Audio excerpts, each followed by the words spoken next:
ஹஜரத் இப்ராஹிம் அலைஹிஸ்ஸலாம் அவர்கள் தன்னை எப்படி அடையாளப்படுத்திக் கொண்டார்கள் என்று சொன்னால், அன மினல் முஸ்லிமீன், நான் கட்டுப்படக்கூடியவர்களில் ஒருவர். தன்னை முஸ்லிம் என்று அவர்கள் அடையாளப்படுத்திக் கொண்டதனுடைய விளைவுதான் இஸ்லாம் என்கின்ற பெயர் வருவதற்கு காரணமே ஹஜரத் இப்ராஹிம் அலைஹிஸ்ஸலாம் அவர்கள் தான்.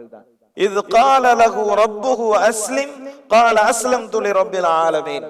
ஹஜரத் இப்ராஹிம் அலைஹிஸ்ஸலாம் அவர்களிடத்தில் அல்லாஹ் கட்டுப்படு என்று சொன்னபோது, உலகத்தை படைத்து பரிபாலித்தவனுக்காக வேண்டி நான் கட்டுப்படுவேன் என்பதாக ஹஜரத் இப்ராஹிம் அலைஹிஸ்ஸலாம் அவர்கள் சொன்ன செய்தியை அல்லாஹ் குர்ஆனிலே குறிப்பிடுகிறான். எனவே தான் ஹஜரத் இப்ராஹிம் அலைஹிஸ்ஸலாம் அவர்கள் எவ்வகையில் சோதிக்கப்பட்ட போதும் அதில் நின்று வெற்றி அடைந்ததற்கான காரணம் கட்டுப்படுதலையும் அடிபணிதலையும் கடைபிடித்ததுதான். நெருப்பு குண்டத்திலே தூக்கி போடப்படுகிறார்கள். தூக்கி போடப்பட்டதற்கு பிறகு ஹஸ்பி அல்லாஹு வ நிஅமல் வக்கீல், அல்லாஹ் பார்த்துக் கொள்வான், அவனே எனக்கு போதும் என்பதாக. பிறகு ஹஜரத் இப்ராஹிம் அலைஹிஸ்ஸலாம் அவர்களை அல்லாஹ் ஊரை விட்டு செல்லுமாறு சொன்னான். இன்னி தாஹிபுன் இலா ரப்பி சயஹ்தீன், நான் இந்த ஊரை விட்டு போகிறேன், அவனே எனக்கு வழிகாட்டுவான் என்பதாக ஹஜரத் இப்ராஹிம் அலைஹிஸ்ஸலாம் அவர்கள் ஊரை துறந்தார்கள். தன்னுடைய ஊரை விட்டு அகதியாக செல்வது என்பது ஆக உச்சத்தில் ஒரு மனிதன் சந்திக்கக்கூடிய தியாகம். ஹஜரத் இப்ராஹிம் அலைஹிஸ்ஸலாம் அவர்கள் இறை கட்டளை என்கின்ற ஒற்றை வார்த்தைக்காக வேண்டி தன்னுடைய ஊரை துறந்தார்கள்.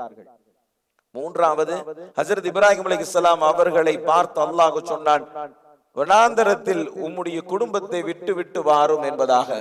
சாப்பிடுவதற்கும் குடிப்பதற்கும் தண்ணீரும் உணவும் கனிகளும் இல்லாத ஒரு இடத்திலே தன்னுடைய மகன் தன்னுடைய மனைவி இருவரையும் கொண்டு போய் விட்டார்கள். விட்டு திரும்புகிற போது அவர்களுடைய மனைவி கேட்டார்கள், இது அல்லாஹ்வினுடைய கட்டளையா என்பதாக. ஹஜரத் இப்ராஹிம் அலைஹிஸ்ஸலாம் அவர்கள் ஆம் என்று சைக்கினை மட்டும் செய்தவர்களாய் திரும்பி வந்தார்கள். ஹஜரத் இப்ராஹிம் அலைஹிஸ்ஸலாம் அவர்களினுடைய அடிபணிதலுக்கும் அர்ப்பணித்தலுக்கும் இது மிக முக்கியமான ஒரு சான்று. நீண்ட நாட்களுக்கு பிறகு பிறந்த குழந்தை ஹஜரத் இஸ்மாயில் அலைஹிஸ்ஸலாம் அவர்கள் ஒரு 10 வயது நிரம்பிய நேரத்தில் அறுத்து பலியிட வேண்டும் என்பதாக அல்லாஹ் கட்டளையிட்டான். மனித குலத்தினுடைய விருப்பத்திற்கே மாறானது தன்னுடைய மகனை அறுத்து பலியிடுவது என்பது. தயாரானார்கள் ஹஜரத் இப்ராஹிம் அலைஹிஸ்ஸலாம் அவர்கள். காரணம் இறை கட்டளை. இறை கட்டளை எதுவாக இருந்தாலும் சரி, தன்னுடைய விருப்பு வெறுப்பிற்கு அப்பாற்பட்டு செயல்பட வேண்டும் என்பதை வெளிப்படுத்தும் விதமாய் அல்லாஹு ஜல்ல ஷானுஹு தஆலா தன்னுடைய மகனையே அறுக்க வேண்டும் என்பதாக சொன்னான்.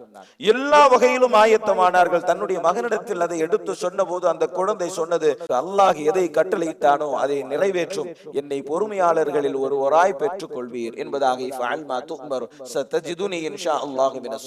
என்பதாக அந்த குழந்தை சொன்னது.